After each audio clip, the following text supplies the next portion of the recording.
Now.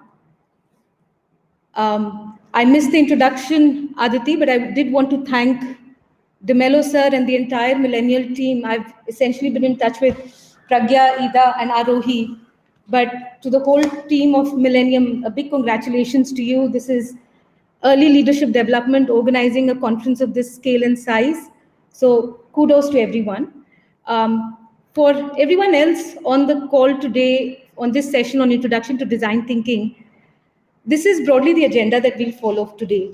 So I'll start with talking a little bit about popular myths about design thinking that are in our head, building up to exactly what is design thinking, give a little flavor of how we do some design thinking, and if we have some time, then open up for some questions. So without further ado, I'll get into the meat of the conversation.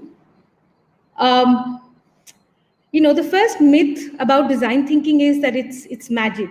We'll put a problem through the design thinking machinery, and out pop will come a solution that works perfectly well. Well, I have some good news and bad news, but before I do that, let's watch a video by one of you.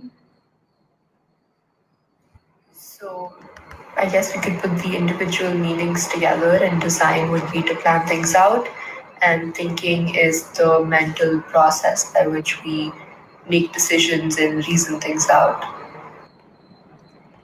So I asked a few of you to, without thinking much about it, just tell me, what do you think design thinking is? What do you know about design thinking? And this is one such student answering. By the way, I have to say, Greenwood High, your students are extremely good at connecting dots, and a lot of people, even if they didn't know what it was, were able to get to some really good answers. And just like this student has answered, she's put 2 points. It's a plan and it's a process. And if we look at design thinking, that's really what it is. But more than that, it's a mindset. And at the center of this mindset are 5 core principles. The one in the center is very important, this one about being obnoxiously curious, and I like to call it keeping a 6-year-old mentality. How do you constantly ask questions and just never stop learning? The constant why. For those of you who have younger siblings, you might be able to relate to that. So why does that happen? Then what will happen? You constantly keep asking questions. So that curiosity is at the center of this mindset. The second very, very important thing in design thinking, and also how design thinking gets its second name, which is human-centered design, is the focus on the human. And this is very simply put across by the word empathy. You walk a mile in the shoes of someone else. You are always designing for people, and therefore, without their feedback, without understanding what are their pain points, what could be their gains from your design, it's extremely hard to start the design thinking process. The third principle is this idea of embracing experimentation, being iterative, and very nicely described with this diagram. Like a crocodile's mouth, you flare up, you open up to take in new ideas, new thoughts, new perspectives, insights, and in the next cycle, you close the jaw because you want to focus, you want to digest, reflect on what came out of that, and then you open up again and you close up again, and you keep continuously doing this flare and focus approach. And that is really what is unique about the design thinking cycle. From there, related is this idea of iterating for everything. You don't iterate for more time, but you do iterate for solutions and ideas and problems. And this whole cycle can take forever, and that's why it's very important to be very mindful of the process. How deep you want to go, how much time you want to spend on it, where are you in the design process, have you achieved your outcomes, or should you go back and revisit a cycle? The whole idea of iterating, and you constantly keep moving back and forth, and ensure that the entire team stays with you. And we'll talk a little bit more about that. I just want you to be mindful of these 5 sort of mindsets, and we'll see how they get applied. That's sort of the first myth. And this also leads us to the second myth. Let's hear from another student of Greenwood High on what she had to say about what she thinks design thinking is. Sorry, let me. What is design thinking? I think to me, design thinking means being more creative in your thoughts, being less restricted or inhibited by merely facts and logic, but just being more expressive, thinking in a way that allows you to be a storyteller or an artist, I guess. I don't know.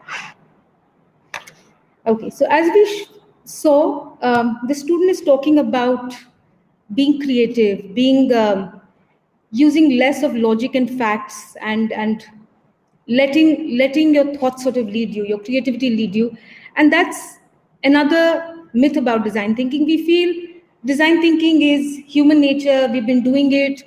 It's really how we've been solving problems. But if we look at this table,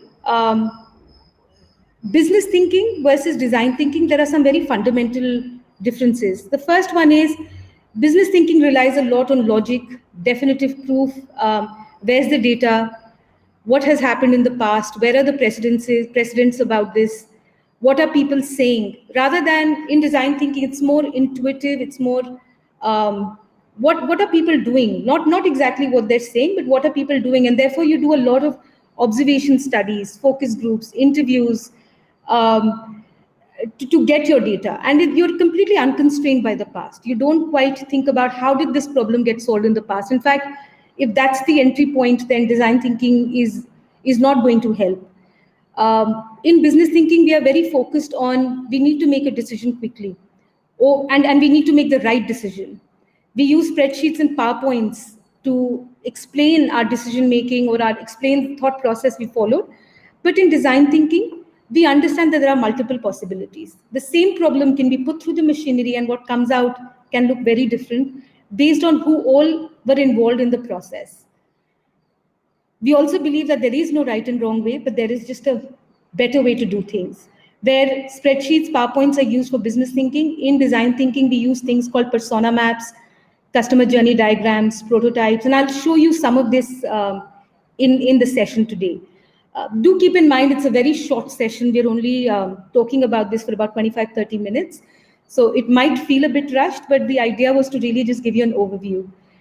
And then the other three things, that you want to keep minimizing risk when you're doing business thinking. But in design thinking, you want to embrace risk and failure. In fact, failure is a great opportunity for you to learn, improve, and move forward. In business thinking, we sort of break things down into small pieces. But in design thinking, you build things up. You work with every building block to come to a solution. And this brings me to the next one, which is team members. In business thinking, lots of time, and the idea is not to make a generic business thinking. Also, is a very wide zone of decision making, and it's not all black and white. Increasingly, business teams are also looking very diverse. But in design thinking, you only work with diverse teams. You work with what is called a T-shaped team, a team that can reach out left and right as well as go very deep. And we'll talk about this in a bit as well. Here's a third student talking about design thinking. Everything around us is connected to the nature through design.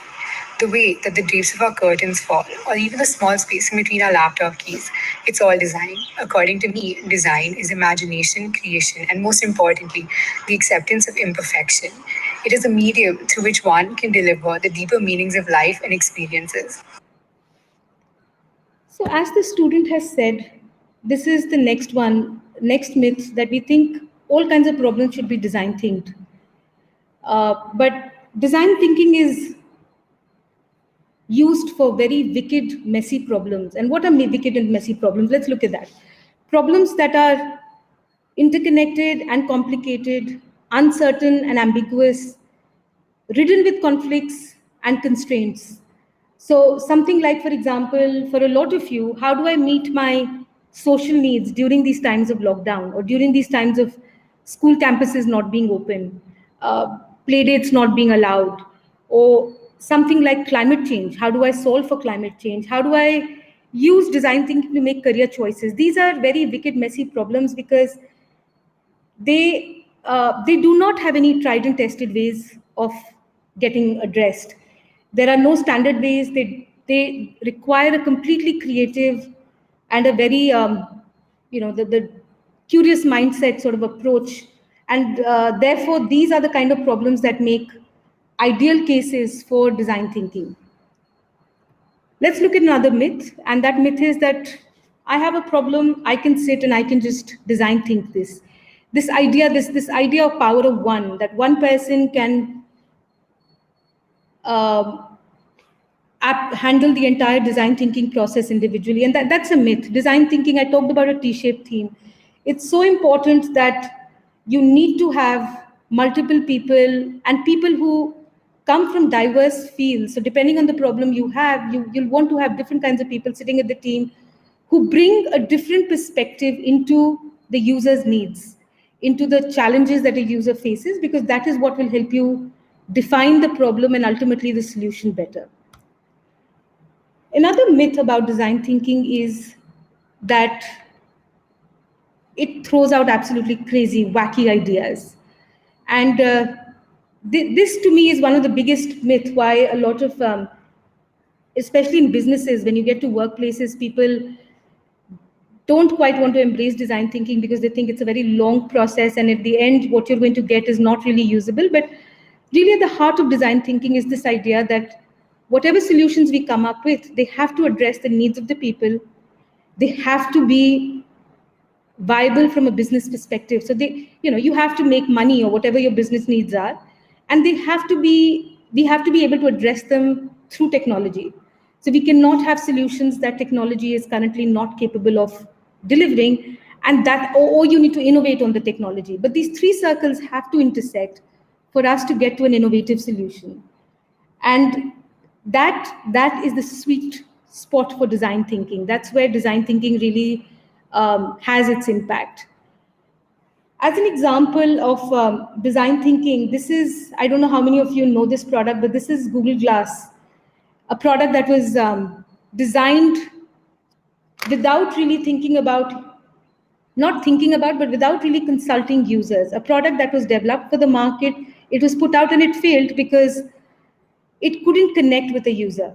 And this is in design thinking workshops and design thinking talk, this is referred to as one of the bigger failures of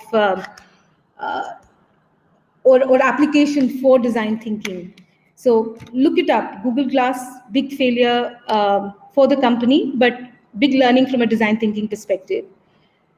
So that brings me to exactly what is design thinking. And you might have seen this diagram many times before. Very simply, it's 5 steps. It starts with the stage of empathy. You empathize, which is walking in a mile of the user. You empathize with your user to really understand who is my customer, what are their needs, both that they are the said needs as well as what are the unsaid needs that they're not saying. And in the latter part of the conversation today, we'll really focus on this empathy stage more. The second step is define. In define, we really do what it says. We define the problem, because many times the problem that we might be putting into the design thinking machinery may not quite be a problem. The problem has to be seen from the user lens. And once it's seen from the user's lens, it could be very different. So for example, if somebody wants to redesign a part in, let's say, a bicycle, that's how the company gives it to the design thinking team, that we need to redesign this part. When the design team starts talking to the possible users, they might actually realize the problem is not with the part. The problem is that there are too many parts and the user finds it very difficult to maybe clean the bike. And therefore, what started with one part really takes over the bigger bike. And that's where the define, like I said, you have to put the lens from the customer's perspective. Once you have a good understanding of the problem, armed with that, you enter the next stage, which is ideation. You now start generating a lot of ideas about how do we address this problem. This is also where you see a lot of those images with a lot of sticky notes on the board. That's ideation. From ideation, we move to prototyping, which is building a sample, a prototype of the product, service that we have in mind.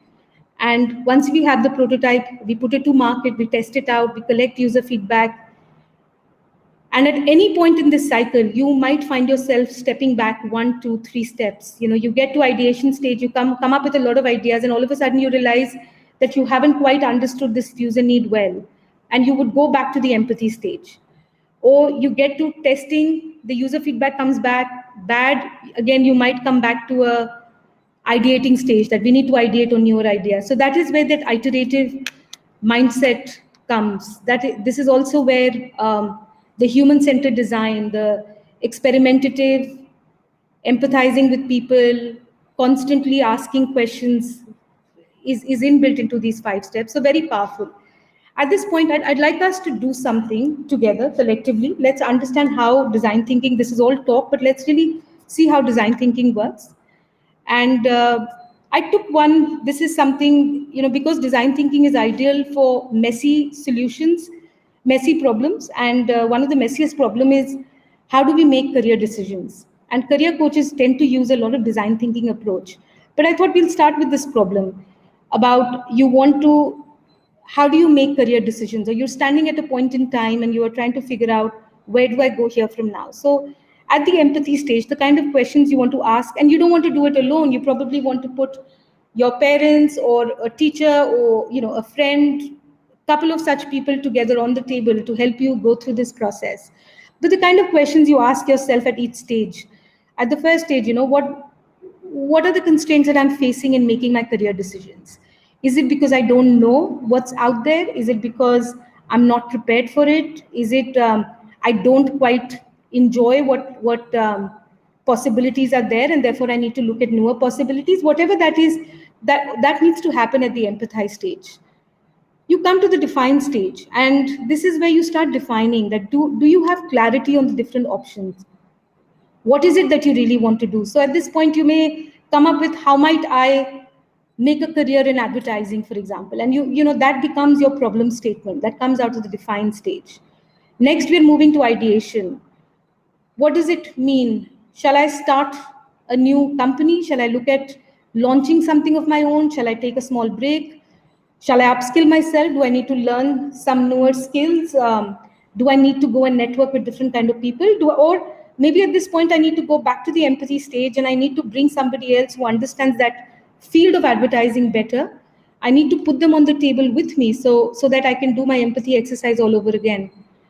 At prototype stage, you would start reaching out to your network, maybe your old manager and old colleague, maybe you'd call a headhunter, you'd get feedback, you might even talk to your parents or their friends who might be from the same field. And at the test stage, you really, what is it that you do? You may go back to school, you may ask for a job that you had before back, you ask for a promotion. So very simply, this is, design thinking on a problem which is just happening in a quick thing. This is not an ideal design thinking, not ideal, but this is not typically how quickly a design thinking sprint would go. But let's just get a little experience with the first stage, which is empathy. Now, this is what we call an empathy map. Remember I said in the slide where I was talking about what is the difference between business thinking and design thinking, and one of the differences was where we work a lot with Excel and PowerPoints for business thinking. In design thinking, we use persona maps, customer journey maps. So this is a persona map. And this is from the perspective of a teacher. So, we know COVID has changed completely the way our perspectives, our paradigms, the way we think about learning, the way we think about growing, at least temporarily, it's had a mind shift for us. So this is at the center of that circle is, let's say it's a teacher, and you can give that person a persona, you can give them a name, and then you start putting some thoughts about, you would either go interview the teacher, or you would have a focus group with the teachers, or you would get into the shoes of a teacher and you would think like them, and you would come up with something like this. What is the teacher saying? What is the teacher doing? What is she thinking? What is he feeling? And this is what came out when we did this with a group of students, with a group of teachers at another school. These are just few glimpses of what came out. So what they were saying was that the curriculum is too vast. There's a lot of last minute work. It's very hard to motivate students without a face-to-face contact. If students are not passionate, then they won't succeed, and there is no downtime. This idea of time kept coming up. What are the teachers thinking? They're thinking that oh, there's too much pressure on students. How can I get them to pursue passions? How do I get to motivate them better? Am I really doing my job well? What are they doing? The teachers are tailoring their teaching to student learning styles. They sometimes are getting irritated easily. They're writing late night emails, spending too much time on work. And they're also looking actively for training opportunities to upskill themselves. What are they feeling in the conversations that came out? The teachers are feeling very overwhelmed, very unsure, inadequate, because they have to now deliver teaching in a completely different platform. There is anxiety. They have their own families to take care of. There is a lot of pressure. And they're at the big thing of it, they're feeling very challenged on motivating students. So this is really what an empathy map looked like for a teacher. From this empathy map, we said, okay, how do we come up with a problem statement? What is really going on here?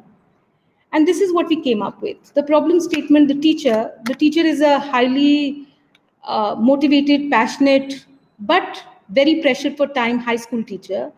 They need a way to get through the curriculum and get students experiences that explore different career paths.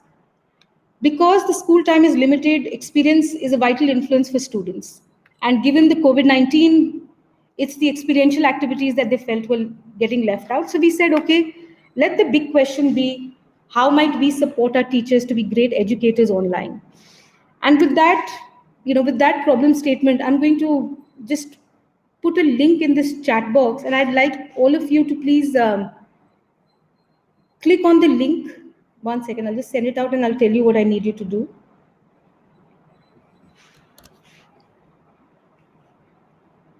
So that's the link in the chat box. If you can go to the link, and I'd like you to do the following for me. I want you to put on the hat of a teacher. Imagine you are a teacher. When you click on that link, it'll probably ask you to generate a account for yourself. It takes 10 seconds. Please do that. And I'm also going to the same site. I'll put it up on my screen. Once you're there are these sticky notes. I'd like you to put a thought down for this big question. How might we support our teachers to be great educators online? Please do remember, what is this teacher saying, doing, thinking, and feeling? And what would be some of your solutions to help them motivate their students and to feel fulfilled in their jobs? So let's go to the link together. Just very quickly checking, Aditi, is that link accessible? Have you been able to go to it? Yes, ma'am. I just copy pasted on the link. Okay.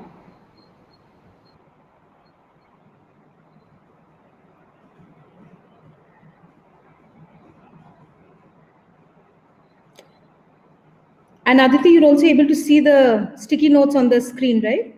Ma'am, 1 second. I'm just putting the code in. Okay. Yeah, and I can see the sticky notes on your screen. Yes.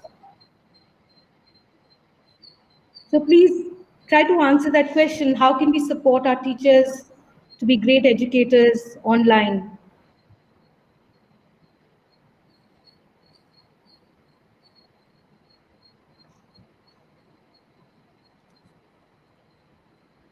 Don't overthink it. Put what comes to mind. Just remember to keep the hat of the teacher on.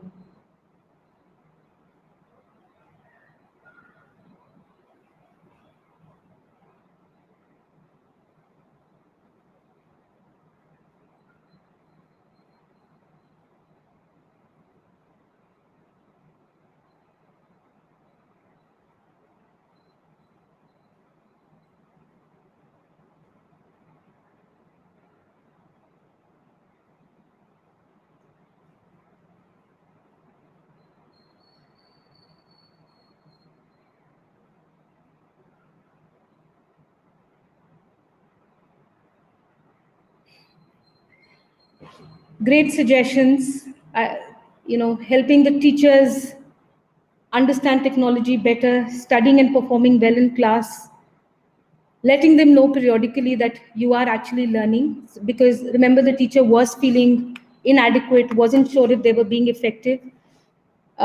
Because the teacher was constantly looking for online opportunities to get themselves trained in delivering their job better, some suggestions are great in that direction.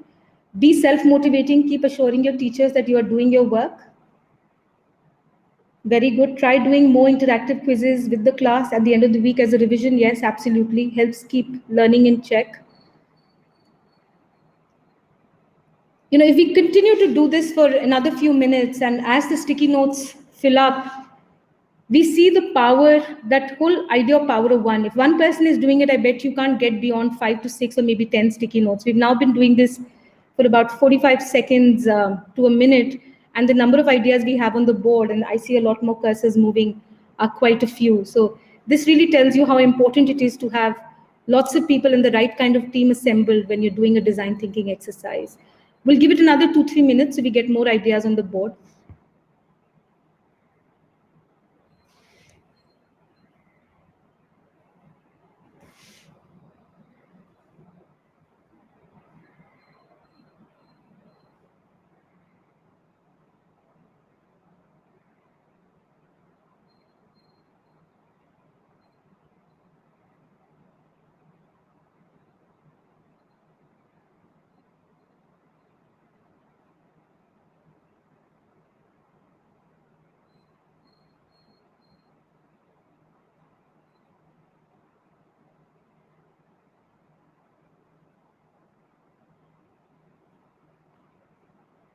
Introduce teachers to engaging technology. Be interactive in the class to assure the teacher that you are engaged.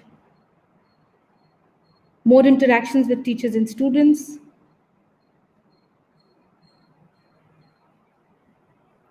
Give it another minute. More ideas, please. Everyone try and put at least 2 to 3 ideas on that board.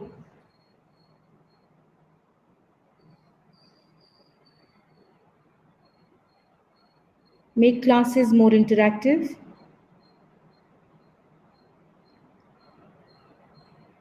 Motivate yourself as much as you can.